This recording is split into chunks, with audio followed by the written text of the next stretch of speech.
All right, so before I close up shop for today, there's a news of the day video to do as a result of what we learned today. So what we learned today is Jason Botterill staying as general manager in Buffalo. Terry Pegula's come out and said, "Yep, we're not going to fire him. We're going to keep him around." And I've said, some general managers that may or may not have been on their way out the door as a result of what we're going through, it might be better off just to not let anybody go. And if you're Buffalo, do you have somebody who wants to work with you? Good. Keep him around. So Jason Botterill gets another year to try to turn things around in Buffalo. We know now their season is done, and it's up to him to try to build. You've got to think this would be his last year if they don't make the playoffs next year. He'd kind of sort of have to be done. That being said, we now know who wins some trophies. So I'm wearing Oilers because it's kind of Leon Draisaitl's year, isn't it?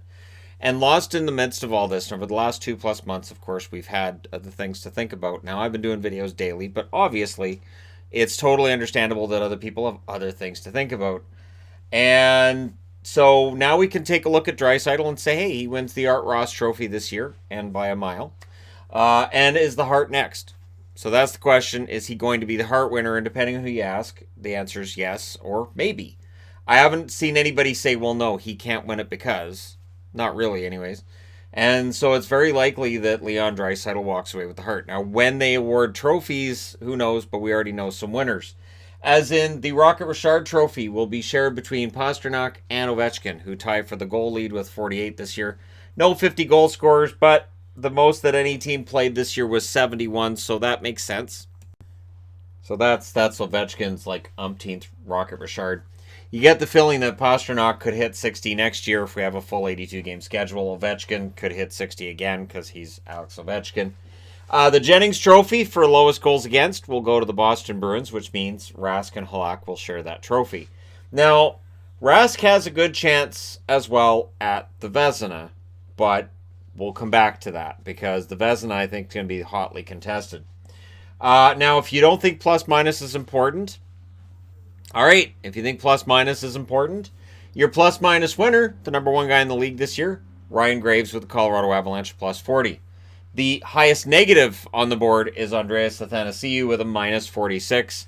Obviously, a majority of that's going to be in Detroit, and we knew it would be a guy who was with the Red Wings, but it's not actually a player who's currently a Red Wing that gets the award. So again, Edmonton's on the board. Woohoo! But I'll be the first to say that this is more of a measure of the team that he was with than Andreas's overall skill level. I'm not saying he's fantastic defensively, but he'll be better than a minus 46 next year with a full season with the Oilers, should he stick around there. Now, goaltending. Your wins leaders, Vasilevsky. Vasilevsky with 35 wins to lead the way for Tampa Bay. He will be in the mix, I would think, when it comes to Vezina voting. Hudobin led the league in save percentage with a 930. A 929, Tuukka Rask. Yeah, that's NASCAR truck racing you see behind me because it's sports and it's on TV, so I'll watch it. Hudobin, just proving, if it's sports right now, Shannon's like, I gotta watch sports. 930 save percentage for Hudobin does lead the league. But again, Tuukka Rask with that 929, second place. We'll see if he gets some votes. But Connor Hellebuyck, 6 shutouts. His overall numbers for Winnipeg were great. Winnipeg's nowhere near where they are right now without Connor Hellebuyck in net. So I'm leaning towards Hellebuyck based on just everything that, you go over this last few months and everything that's happened. Since the pause, when you look at all the narratives out there, Hellebuck's probably got the strongest chances of getting that trophy. And 6 shutouts to lead the league in that category. And if you're looking at penalty minutes, well, Evander Kane led the league this year in penalty minutes with 122. And I can remember years where it took 300 or 400 penalty minutes to lead the league. This is why when people talk about, they're worried about losing the game that they used to watch and the fighting and all the physicality.